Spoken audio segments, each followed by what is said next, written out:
I think it's good when you're teaching meditation to a group, or you're meditating with a group, is to remind everyone that two things, and you've heard me say it many times.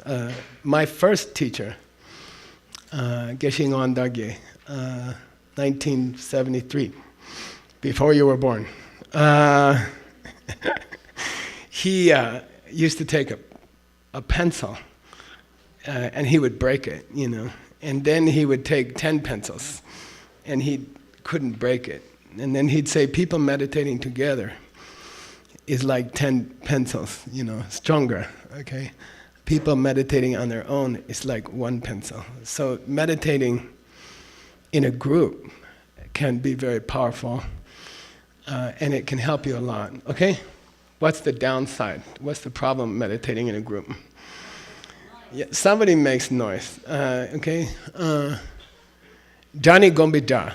The word for sound in Tibetan is Da. The word for enemy is also Da. Different spelling, but homonym sounds the same. So there's a joke that sound is the enemy of meditation. So when you're meditating in a group, or when you teach a meditation to a group, then it's a big thing, you know. Do the pencil thing first, talk about the pencil thing first, and then it's always good to talk about positive things first, and then say, look, if you move in this meditation, you're going to disturb all these other people, you know. You're going to shake them out of their meditation, okay? So you have to try to be extremely quiet during a group meditation. And chi and the mind are connected, right? Longsem Jupa Chipa. So if you move your body, your mind has to move. Your meditation will be disturbed. So you have to try to get in the habit of sitting like a statue, sitting like a stone. And look, your mind's full of seeds, right? 65 are opening every second. And we all have a mixture of good seeds and bad seeds, okay? That's why we're still here in this world, okay? We're the stupid kids in the class who never got to go to the next class. So if you're here, and I'm here also, you have good seeds and bad seeds. Or you wouldn't be here, you'd be somewhere else. So as you meditate, bad seeds are going to open also. And you're going to feel something's going to happen, okay? A fly is going to land on your nose, or, you know, you're going to start to have some pain that you never had before, or you're going to start thinking about the boyfriend in high school that you didn't think about for 30 years, and who hurt you. You know, something's going to happen. So a big part of meditation is just being tough, okay? Just being tough. Try not to... Bad seeds are going to open, okay? And just, nobody has a perfect meditation, okay? You think I do, I don't. You think the person next to you does, they don't either, okay? But you have to fight with it, okay? And you have to be tough, all right? Don't move. If that boyfriend comes for half an hour, just try to kick him out again. Okay? And, okay? But don't give up, okay? And we talked about the 3 goals of ACI. And the big one was, you know, go out and look at the stars. How many people looked at the stars last night? Yeah, pretty cool. We had some moon. The moon blanks them out a little bit, but, you know, the big goal is to help billions of planets, okay? And you will never see them if you don't meditate. And you will die without knowing what's going on in the world, okay? So you don't have much choice. The only way to see those things is to meditate, okay? And you will. If you meditate, you will see those things. And that changes you forever, okay? Then you become a fanatic, non-fanatic ACI teacher, okay? And it would be a shame in your life if you didn't see those things, and you could have, just because you didn't want to sit down every day. You know what I mean? So your phone's important. WeChat is very important. Ponchiks are important. What's ponchik? Russian donut. Okay. Churro, youtiao. Why I know this word in every language? Okay, those are important things. But to see billions of planets and billions of beings and to love them, to have that experience once in your life, it's worth it, right? So let's try. Okay, let's go. And the meditation we're going to do connects to the teaching you're going to get this week. The next section in the Lamrim. Okay, here we go.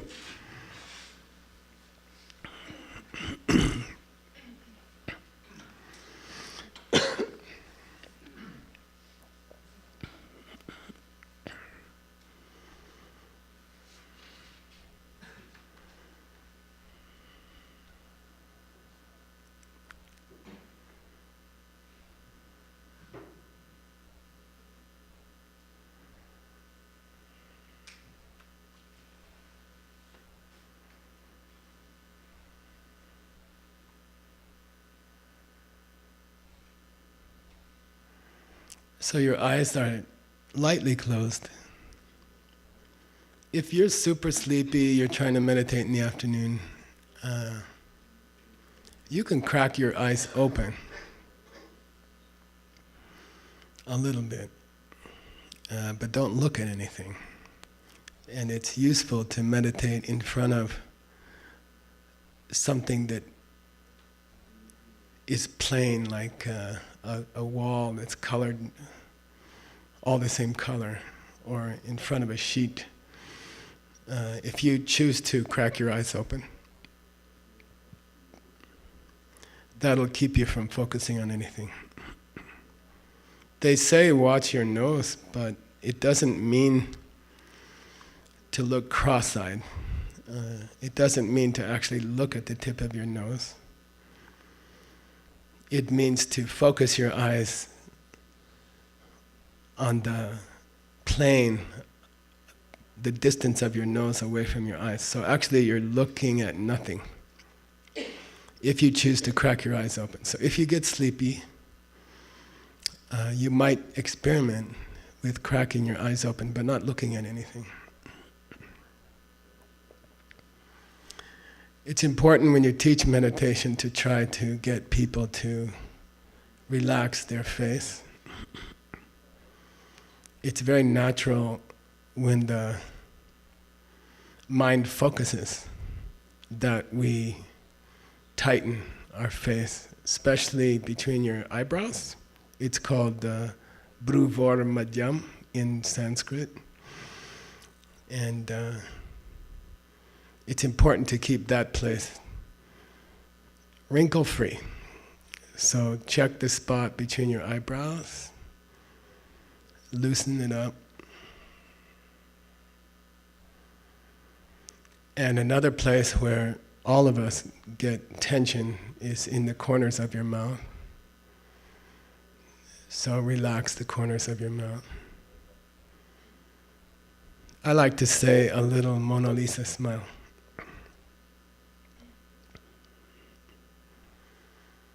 If you smile slightly, the channels Ida and Pingala on either side of your nose loosen, and then the meditation goes better because the chi is flowing.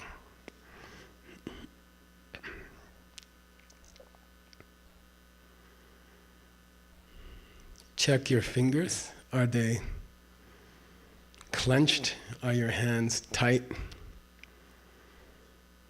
Or are they relaxed? In general, there's two ways to hold your stomach your whole life. You can just let it stick out naturally, or you can slightly, very slightly tighten it and get in this habit of slightly tightening the muscles of your stomach. And, when you're sitting in meditation, that loosens the lower back. It loosens the corresponding muscles on the back side of the body.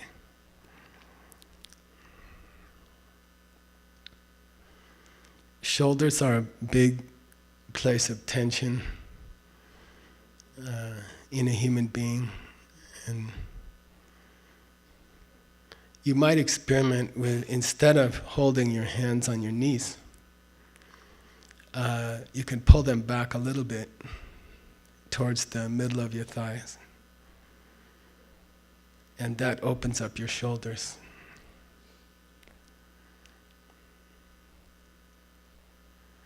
Try to check if if one shoulder's tighter than another. Almost all human beings have alignment problems, partly because we are right-handed or left-handed. So your whole life, you tend to use one arm more than the other, and then it twists your spine. So try to make your shoulders equal and press them back just a little bit. That's easier if you pull your hands back on your thighs just slightly. If you have your hands on your knees or over your knees, there's a tendency for the shoulders to collapse.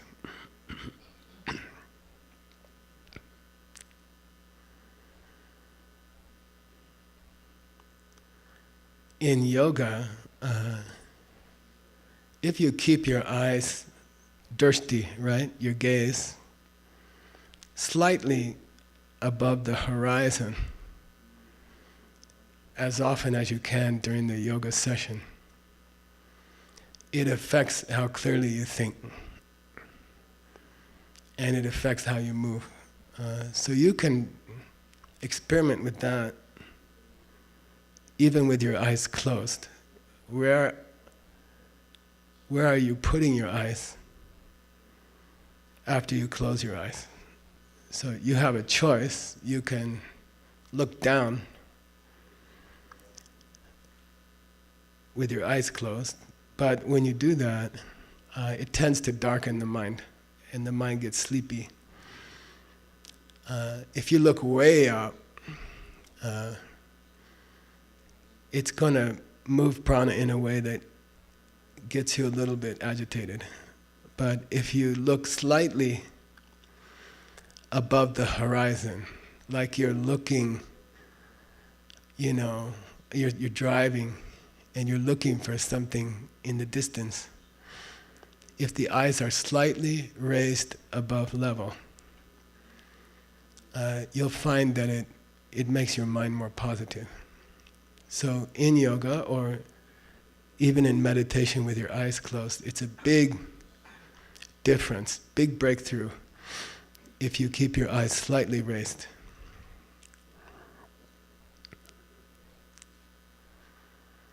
Do one last check. Is the face relaxed? Are the hands relaxed? Is my stomach just released, hanging out, or is it slightly tucked in? Last check before you start meditating.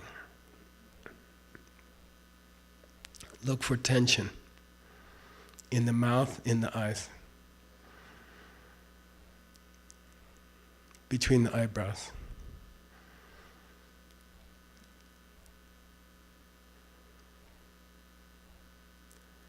And then we go to breathing. So it's traditional to go to breathing. Uk Jung Up from the Abhidharma Kosha. Exhale, Jung. Then inhale, Mup. So start watching your breath. In general, it's good if you can breathe through your nose, but if you have a cold or if it's difficult, it's fine to breathe through your mouth. as you breathe through your nose, there's a little trick you can do, which is to try to draw the breath up higher. So of course the breath goes through your nostrils, down to your lungs, through your throat. But how much of the breath goes up into your sinus cavities will make a difference in your focus. So see if you can, as you breathe in, draw the breath higher in the head. And it opens up cavities. It gives you more oxygen. It gives you more breath.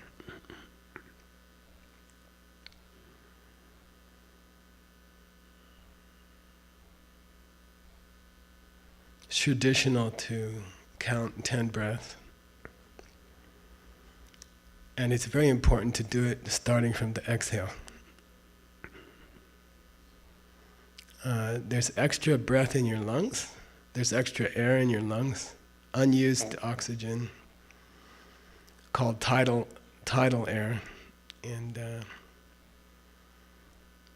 if you're going to meditate successfully, it's important to get all the air out when you breathe.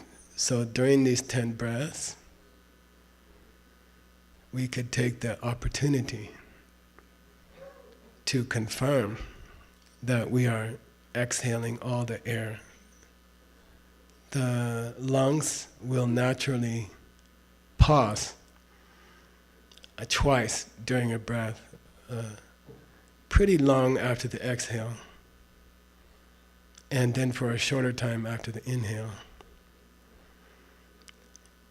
During the exhale, for successful meditation, try to breathe past the pause, so the lungs will pause on the exhale, at the end of the exhale, and then try to push out a little tiny bit more air. So be conscious of your breathing. Breathing is autonomic, we don't think about it,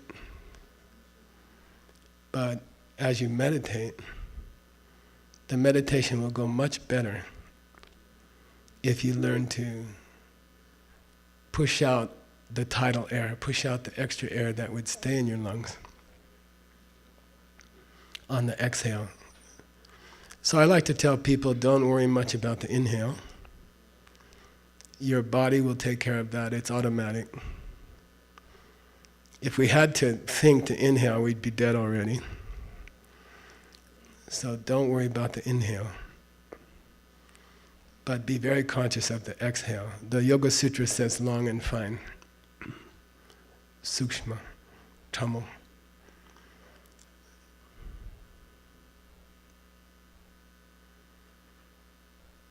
And we'll start counting breaths. On the exhale, 1.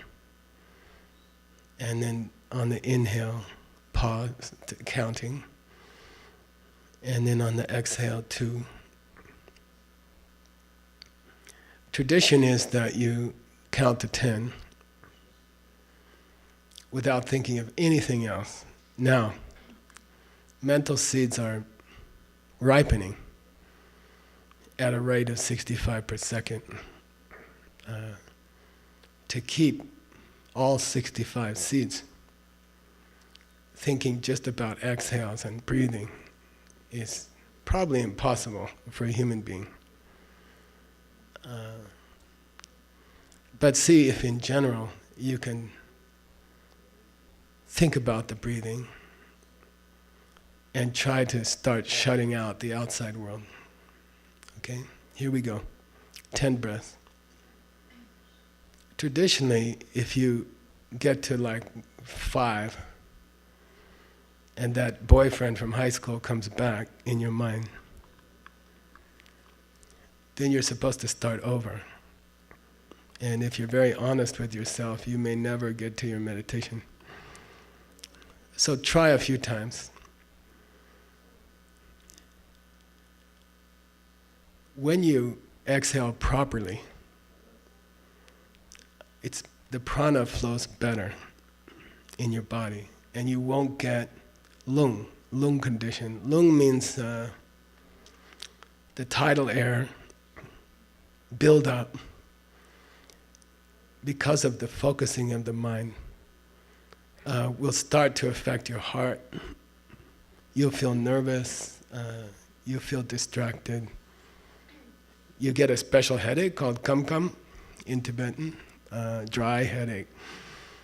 And so if you get these symptoms because of your meditation, slight anxiety in the heart, or slight pain in the heart, or your breathing is erratic, or your fingers start shaking, or you feel agitated because of meditation, you can fix most of these problems just by exhaling properly throughout the meditation. So that's a good solution for these nervous problems that come from meditating for long periods of time. If you don't address that problem, it will get worse and worse. So nice, long, happy exhales, conscious exhales.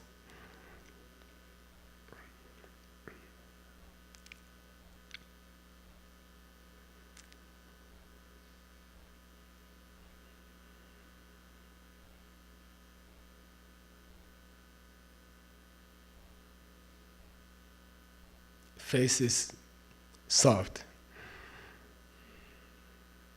Fingers are soft.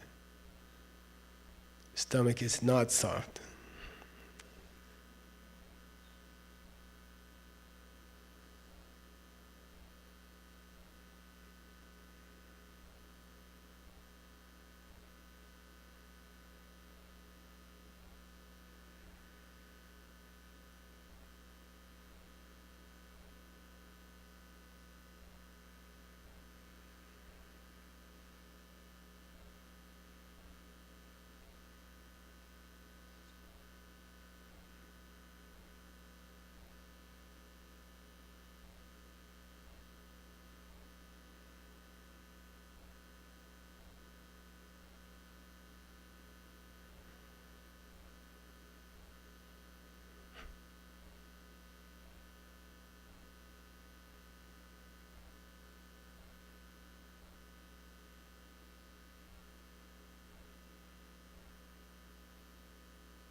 Keep the eyes soft.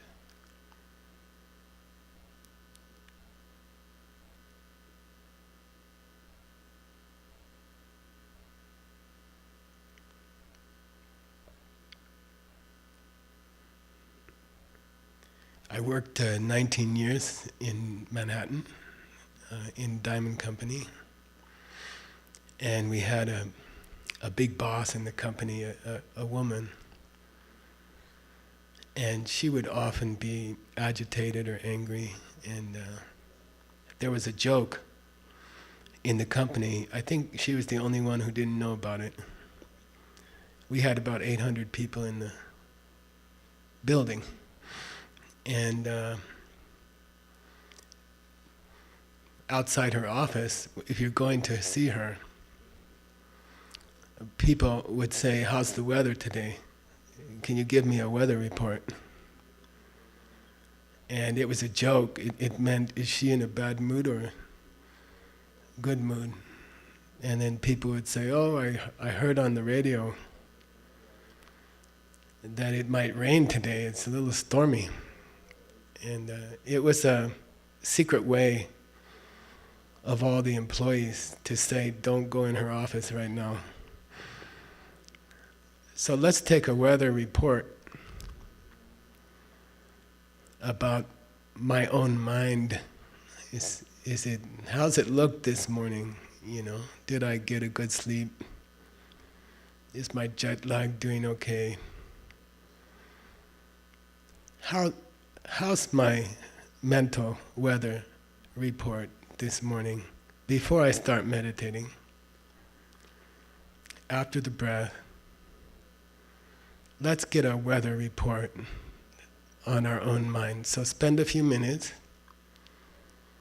just relax, have fun, watch the mind, and get a weather report. How is the mind this morning? How peaceful is my mind this morning? Here we go. Couple of minutes, okay? You might think of other things. That's part of the weather report. And then come back. Let's see, how's my mind this morning? How quiet is my mind this morning? Don't try to do anything about it, just get a weather report.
Now the subject of the Lamrim, the steps of the path to enlightenment, for this session, this week, is called klesha.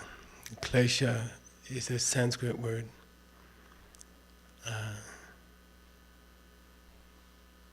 It's the root of one English word called holly,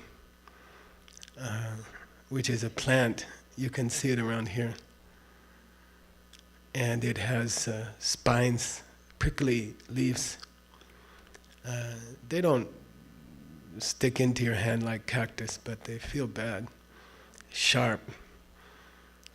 If you hold the leaf in your hand and it pokes your hand, it's not like a wound in your hand, but it's uncomfortable. And so klesha means negative thought in your mind, some negative thought in your mind, and we're going to study them for a week. And the definition of a klesha is rangyin denki kansaki semgyun mashiwa chepe semjung semba. Nyomongi tsini, the definition of a negative emotion in Buddhism is a thought that goes through the mind and which disturbs the peace of mind of the person who has it. So it's like the weather inside is very, very quiet and calm. And then some wind starts to blow. You can think of a lake, the surface of a lake, and your mind's natural condition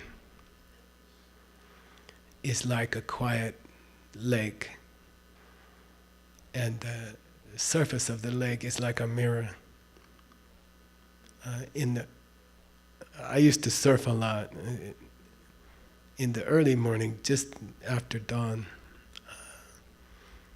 The ocean is like that. We call glassy. It looks like glass because there's no wind yet. The earth hasn't heated up faster than the ocean, so there's no winds. And we call glassy. So the natural condition of the mind is glassy. It's smooth and clear. And then when a klesha comes, when a negative emotion comes, then it stirs up the glassy water. And then you get, we call chop in English, choppy waves, small waves on the water. It hurts the surfing. So we're going to do an experiment this morning, and then we'll take a break, okay? So we're not going to go too long. But look at your mind now. We took a weather report, and it's glassy. I mean, normally, when we wake up, if we've had a good sleep, the mind is glassy. It's kind of neutral, smooth. And that's why it's good time to meditate in the morning, because the mind is naturally more glassy, smooth. But then we think of things we have to do during the day, and inevitably, of course, we start to think of challenges in our life. So we're going to do an experiment this morning. We're going to focus on the glassy mind as it is, smooth, undisturbed.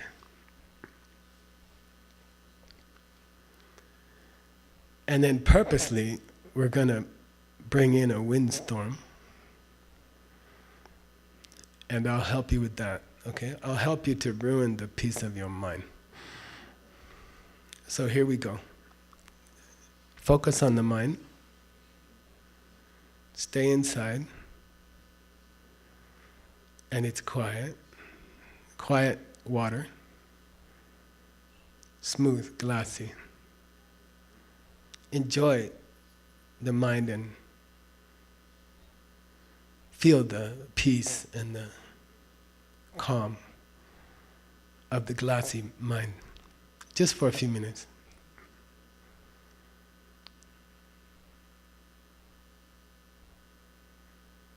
Stomach is still slightly tightened. Inhales are still going higher in the head. faces and fingers are still soft.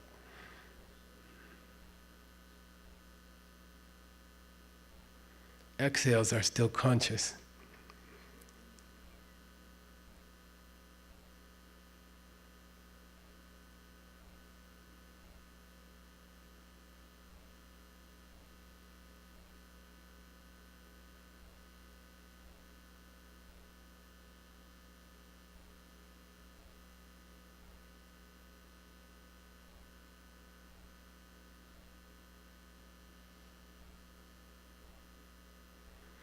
Look at the glassy water of the mind, natural,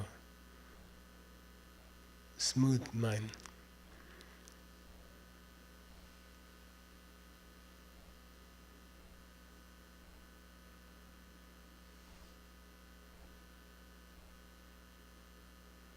Try not to move, because when we move, we disturb the other people around us.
Now, maybe for the first time in your life,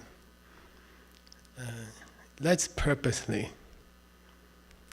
cause a storm in the mind. Let's purposely disturb the glassy water. So all of us, in our life, each week, some challenge comes up. Maybe it's a person in your life who's giving you some problems, okay? Maybe it's a situation in your health. Maybe it's a problem with your husband or wife or people you work with. I'd like you to purposely go to an uncomfortable place and ruin the glassy, peaceful water purposely. So now you're going to do meditation, single-pointed, ekagra. Single-pointedly focus on someone who's giving you trouble. Nowadays, it changes from week to week, year to year. Different people give us trouble. It seems very, very important at the time. 1 year later, we can't remember anything about it. What's your bad weather this week, this month? Who's giving you trouble?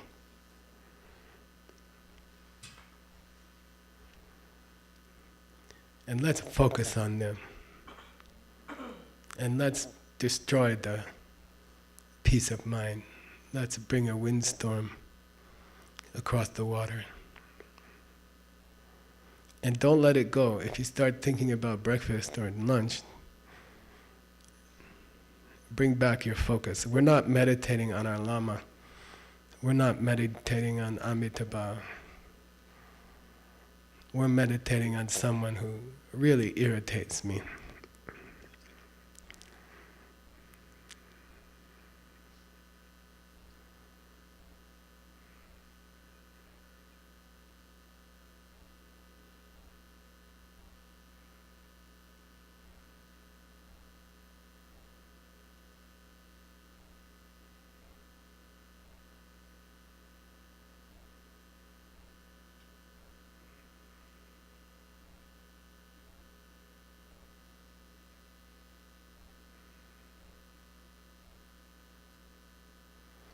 make a list of all the things they did to bother you.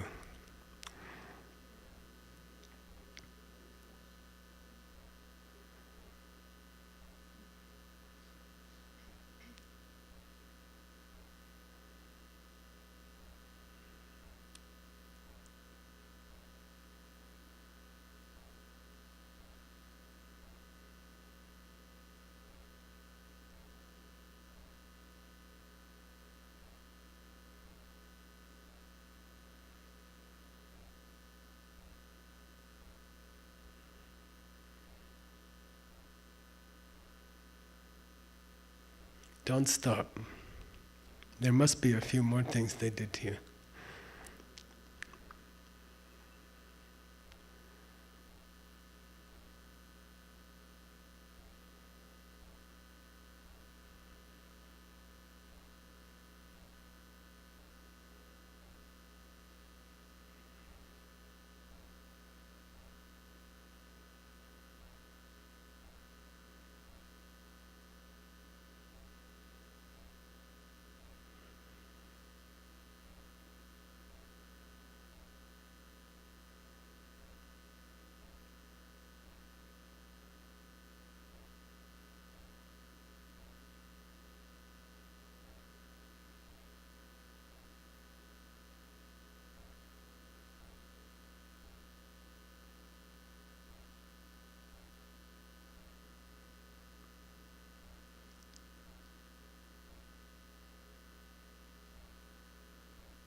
Now I'd like you to come back to your breath.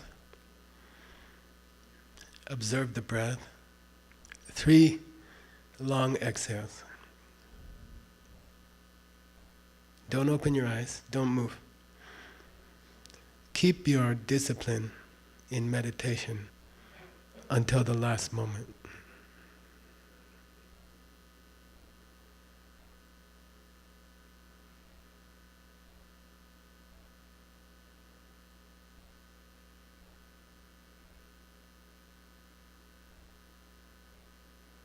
Then slowly open your eyes. Take a stretch.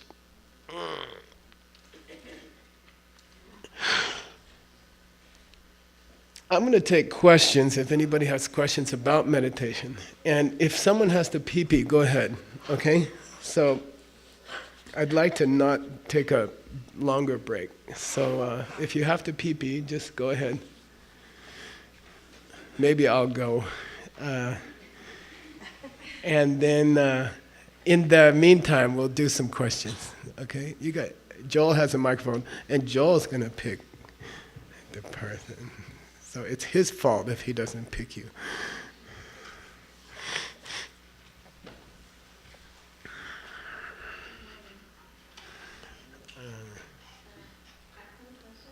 Hang on. Here we go. Try again. So the troubled person was actually myself. Good. That's fine. And then I tried to think of someone else, but I knew that it was me. And this occasion was, should I focus on? Whoever irritates you most, okay? If it's yourself, that's great. Okay, so no problem. By the way, it could also be a situation. It could be the weather at Diamond Mountain, or it could be the hot water you don't have in your shower, and stuff like that, okay? The point of the meditation was to observe a klesha. We want to see, what does a klesha do to me? And it's been our whole life. We've been having them every few hours. And we just never noticed what they do. And they stir up the mind. Okay, that's all. So in this meditation, your goal is to find something irritating. And if it's a problem to find them, you're a very special person. Okay? About yourself is fine. Yourself is fine, yeah. I want you guys to observe what a klesha does to you. You know, because you've had it your whole life, me too. But you didn't notice what it does to you, okay? Okay, other question?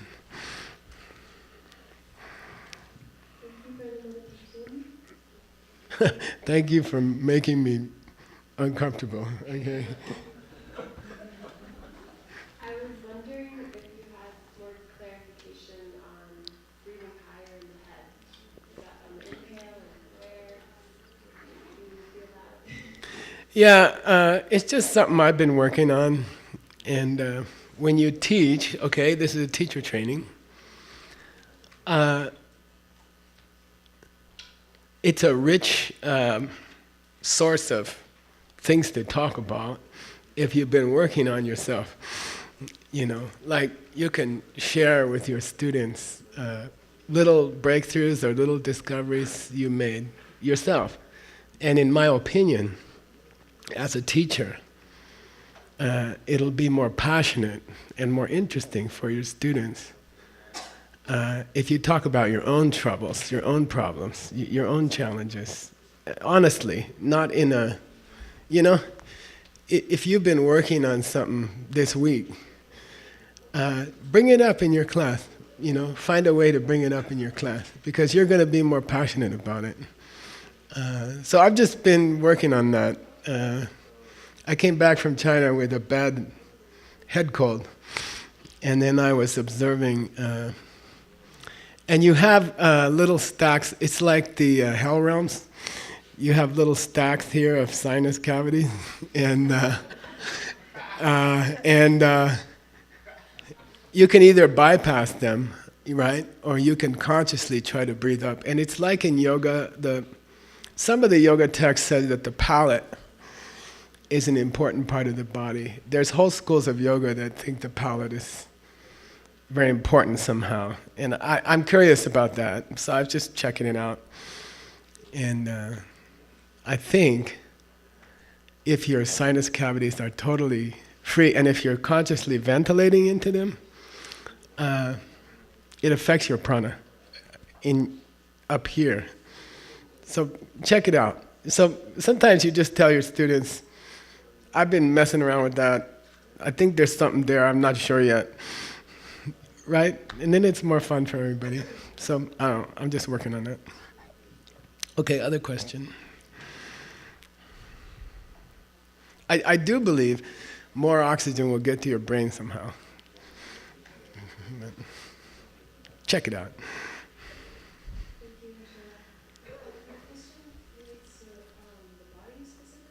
Louder. Oh, eat the microphone.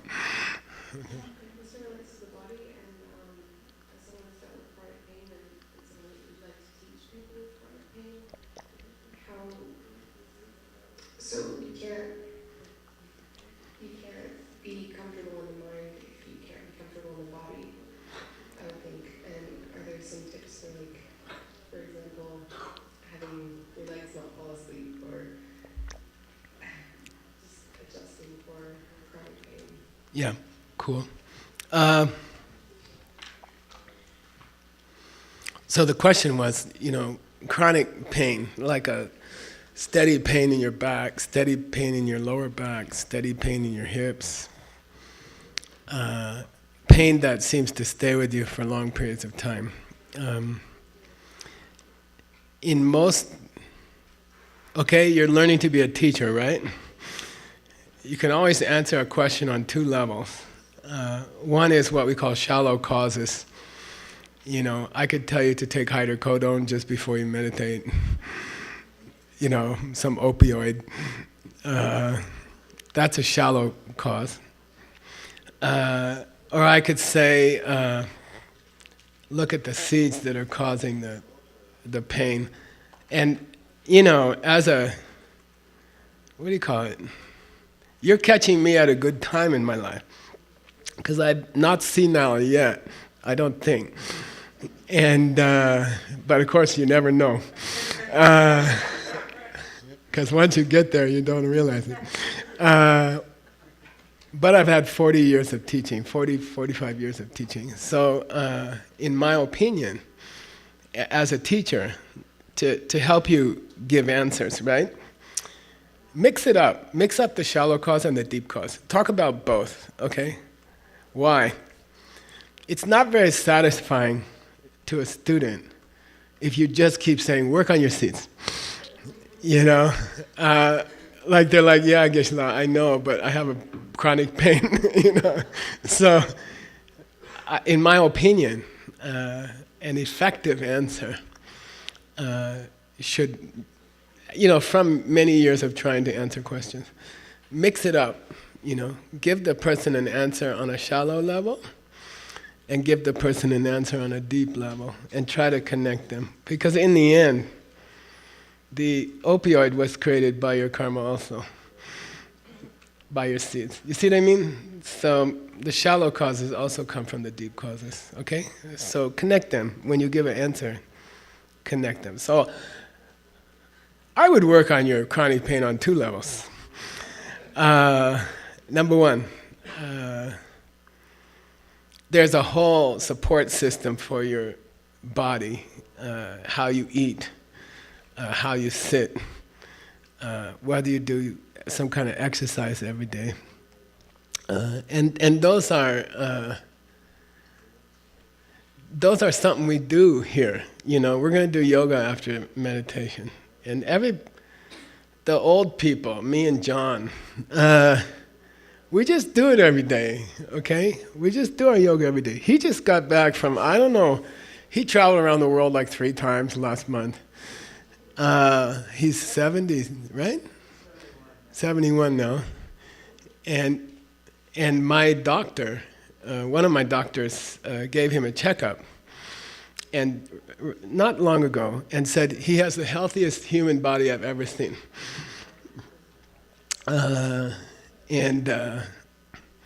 It's just from daily practice. You know, he doesn't let go of he's like a dog that won't let go of his. You try to take his meditation away, he's like, you know, John, let's go out for breakfast. I gotta do my meditation. Okay, so I think just a normal, relaxed habit of stretching every day. We have a program. Connie's in charge of it in Mexico, right? Some of you guys are here. We kind of got permission from the Congress to teach our stuff to 23 million kids, which may be the biggest thing we ever did. And so we've been struggling for a name for the program, and we had 23 names already. And the latest name, okay, I'm not sure it's gonna stick or not, is Green Stretch Pen. GSP. So here's the green. The green is just get in the habit of having a green drink every morning, okay? Stretch means don't even do yoga, just stretch. We don't want to call it yoga. Yoga has all these connotations of Hindu, you know, om om om, you know. Just stretch your body every day. The pen?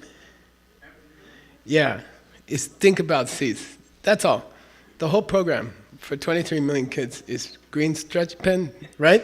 It kind of rolls off your mouth, Connie. I keep trying to sell it to her.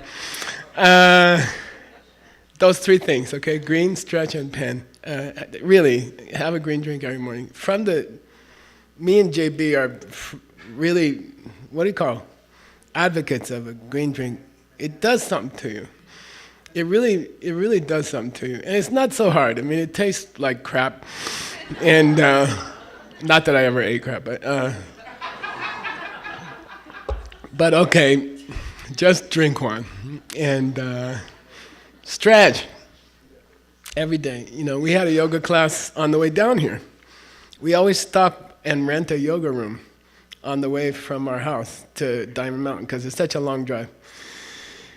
And we had all kinds of people in the room. Some people just had a hip operation, you know. Okay, you don't have to do a headstand. You know, somebody else can do the headstand. Just stretch. Just stretch your body, because blood will get into. Okay, those are shallow causes, right? Green and stretch. And then there's, what was the third one? Yeah, pen. Okay, and then, you know, help other people with chronic pain. Okay, like serve them, and really serve them. Don't do it in a half-assed way. Okay, like choose one person who has chronic pain and become their chronic pain buddy, and talk about chronic pain and talk about new kinds of crappy green drinks, and you know, just become their buddy, you know, and not visit them once every 2 weeks. That's what I tell DCI people, because they're not serious, okay? So, you know, be a resource for them. Be someone they can depend on. Be someone who cares about their chronic pain. What happens when you have chronic pain is you tell people 3 times and then they don't want to hear. They don't want to hear about it, you know. So be the person who's gonna follow up on their chronic pain. We had one of our group burned their hand very badly last week, very badly. It may have to be cut off, and Jigme just keeps helping her, and she's busy. Jigme's trying to run a retreat, etc., teacher training, and she's really busy. But she decided, I'm going to be the responsible. I'm going to take care of this person. I don't care. You know, I'm busy. I'm crazy busy. But this person is going to lose their hand if I don't help. You know, and nobody else wants to, because the person's a little cranky. Okay, so don't let it go. Don't let the person go either. You know, like don't let your green drink go, and don't let your daily stretch go. Some kind of stretching, okay? Even if you can't do yoga. And then find a person to latch onto and be their go-to person, okay? Be the person who takes care of them. Cool? Deep, that's deep causes and shallow causes. Which are deep? Pen, okay? Which are shallow? Mm-hmm. It's gonna work, Connie. See, it sticks in people's mind. Okay. One more question. Nope. Bukachi. 第二次到这个石山来，我有一个问题，因为每当我非常安静的去做冥想的时候，我会感觉我的右边眼睛一直在流泪，而且不停的流泪。哦，这边是左边，对不起。Thank you, teacher. This is my second time to come to Heaven Mountain. And when I try to do my meditation, my left eye keep the tear keep water falling from the left eye. What can I do with it? Is it sad tears or happy tears or just water? 可能都有，又有开心，有不开心的吧。开心. That's good. Oh, man.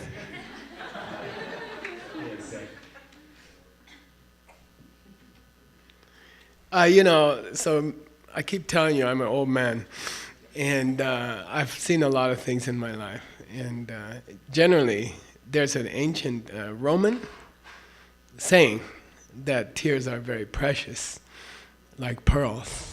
Okay, so if you can cry sometimes, it's a very good sign. It's a very good thing, sad or happy. Pearls. Are you translating? Oh, somebody else is translating. Okay. Like pearls, precious like pearls. There's an old Roman saying, they are like precious like pearls. It means you have feelings, and you care about people. And so I think it's a beautiful thing. And just drink a lot of water.